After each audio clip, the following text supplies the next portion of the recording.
करोड़ों लगाए, हिसाब मांगा तो पास्को में फंसाने की धमकी मिली। 4 करोड़ की रंगदारी मांगी गई। प्रतीक को टार्चर करने वाला कृष्णानंद पांडे वाली कहानी क्या है? अखिलेश ने क्यों कहा था भाई प्रतीक को बिजनेस में हो गया था भारी नुकसान? गौतमपल्ली थाने से निकले कागज ने कह दी रियल कहानी। प्रतीक के सारे पैसों को एक परिवार लूट कर बैठा था। सैफई परिवार फिर हुआ एकजुट। डिंपल ने अपर्णा को दी हिम्मत तो फूट फूट कर रोए अखिलेश और बच्चे। चाचा शिवपाल भी हुए इमोशनल। अखिलेश ने निभाया बड़े भाई होने का फर्ज। करोड़ों रुपए लगाए, हिसाब मांगा तो पास्को में फंसाने की धमकी मिली। फर्जी ऑडियो वायरल करने की धमकी दी गई। 4 करोड़ की रंगदारी मांगी गई और प्रतीक यादव ने सब कुछ कई महीनों से झेल रहे थे। वो कई महीनों से डिप्रेशन में डूब चुके थे। लीवर खराब हो रहा था, फेफड़ों में खून के थक्के जम रहे थे और 13 मई 2026 को सुबह 5:55 पर लखनऊ के सिविल अस्पताल में जब उन्हें लाया गया तो डॉक्टरों ने बताया कि पल्स नहीं चल रही थी, आंखें फिक्स थी। प्रतीक यादव इस दुनिया को छोड़ चुके थे। मुलायम सिंह यादव के छोटे बेटे, समाजवादी पार्टी प्रमुख अखिलेश यादव के सौतेले भाई और बीजेपी नेता अपर्णा यादव के पति प्रतीक यादव सिर्फ 38 साल की उम्र में चले गए और पोस्टमार्टम रिपोर्ट में मौत की वजह कार्डियो रेस्पिरेटरी कोलैप्स बताई गई है, जो फेफड़ों में खून का बड़ा थक्का जमने से हुआ। शरीर के कुछ हिस्सों पर बाहरी चोट के निशान भी मिले। डॉक्टरों ने आगे की जांच के लिए विसरा और हार्ट दोनों सुरक्षित रखे हैं ताकि पता चल सके कि शरीर में कोई विषैला तत्व था या नहीं। लेकिन सवाल यह है कि आखिर प्रतीक यादव इतने टूट क्यों गए थे? वो कौन सा जाल था जिसने मुलायम सिंह यादव के छोटे बेटे को अंदर से इतना खोखला कर दिया था कि 38 साल की उम्र में शरीर ने जवाब दे दिया। इसकी कहानी शुरू होती है 2011 से, जब लखनऊ के चिन्हट इलाके का एक शख्स कृष्णानंद पांडे प्रतीक यादव की जिंदगी में आया और उसने ऐसा भरोसा बनाया कि एक राजनीतिक परिवार का लड़का उसके जाल में बुरी तरह से फंसता चला गया। कृष्णानंद पांडे ने खुद को रियल एस्टेट का बड़ा खिलाड़ी बताया।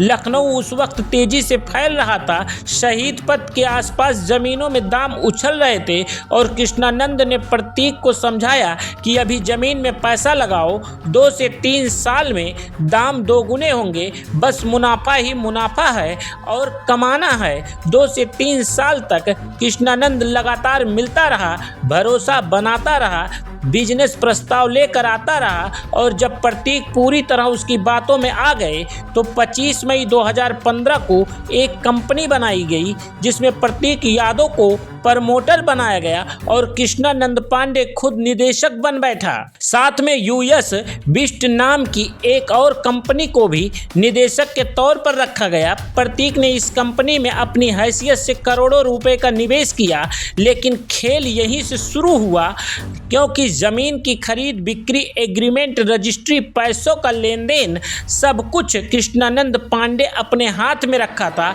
और प्रतीक को सिर्फ प्रमोटर का नाम देकर बाकी सारे फैसले खुद लेता रहा। कई जमीनें खरीदी गईं, कई बेची गईं, लेकिन निवेश की गई रकम का कोई साफ हिसाब प्रतीक को कभी नहीं दिया गया। इतना ही नहीं, कृष्णानंद अपनी आर्थिक तंगी और पारिवारिक समस्याओं का हवाला देकर प्रतीक से अलग से कई बार उधार लिया और प्रतीक निजी भरोसे की वजह से हर बार पैसे देते रहे। फिर 2020 में प्रतीक कोविड की चपेट में आ गए। लंबा इलाज चला, उसके बाद जो दौर आया उसने प्रतीक के अंदर से तोड़ दिया क्योंकि सितंबर 2022 में उनकी मां साधना गुप्ता का निधन हुआ। अक्टूबर 2022 में पिता मुलायम सिंह यादव गए और 2022 में मामा भी चल बसे। एक के बाद एक 3 मौतें प्रतीक के आंखों के सामने हुई। शारीरिक बीमारी और मानसिक तनाव, प्रतीक पूरी तरह टूट चुके थे और ठीक इसी वक्त कृष्णानंद पांडे ने उनकी कमजोरी का सबसे ज्यादा फायदा उठाया। जब प्रतीक ने तबीयत ठीक होने पर हिसाब मांगना शुरू किया तो कृष्णानंद ने पहले टालमटोल की बहाने बनाए। जब प्रतीक ने सख्ती से पैसे वापस मांगे तो खेल पूरी तरह से पलट गया। कृष्णानंद पांडे ने ईमेल और व्हाट्सएप पर प्रतीक को पास्को एक जैसे गंभीर कानूनी मामले में फंसाने की सीधे धमकी दी। परिवार की छवि खराब करने के लिए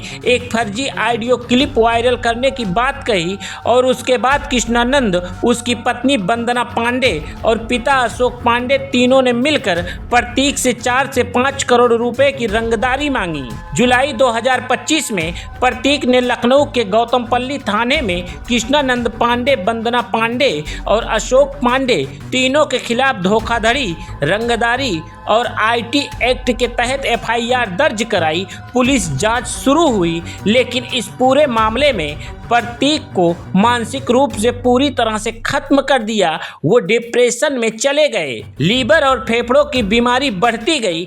कई बार मेदांता अस्पताल में भर्ती हुए।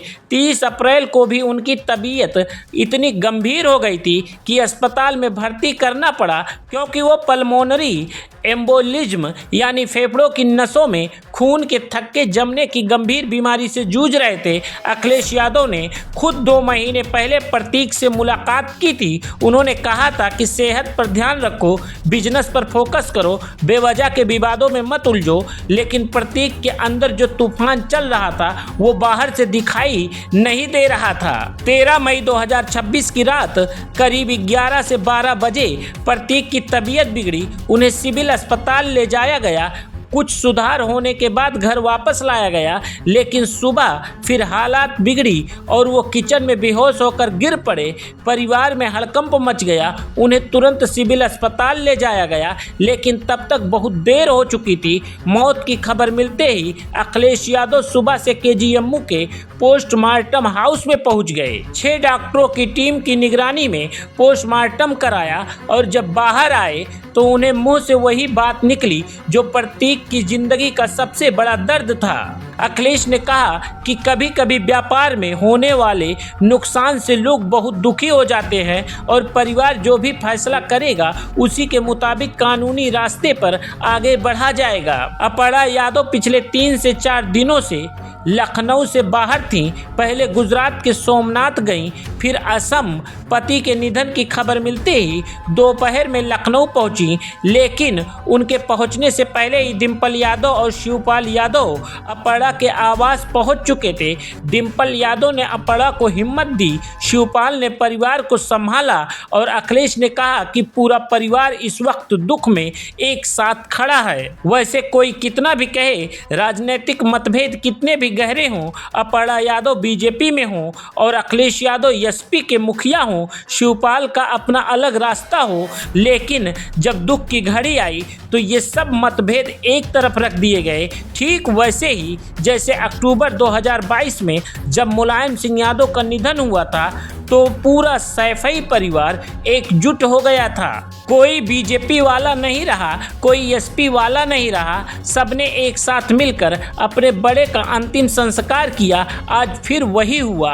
प्रतीक के जाने के बाद राजनीतिक लाइनें धुंधली पड़ गईं और परिवार ने दिखा दिया कि दुख की घड़ी में खून का रिश्ता सबसे ऊपर होता है। प्रतीक यादव का अंतिम संस्कार गुरुवार को लखनऊ के पिपरा घाट पर होगा। एसपी सचिव कमलापति ने मौत की हाई लेवल जांच की मांग की है और अब सबकी नजर उस बिसरा रिपोर्ट पर टिकी है जो बताएगी कि प्रतीक के शरीर में कोई विषैला तत्व था या नहीं। फिलहाल प्रतीक की बॉडी पर कुछ घाव मिले हैं। उनमें से करीब 3 घाव 1 हफ्ते पुराने और 4 घाव 24 घंटे पुराने, जो उनकी मौत को अब भी एक मिस्ट्री में बदल रहे हैं।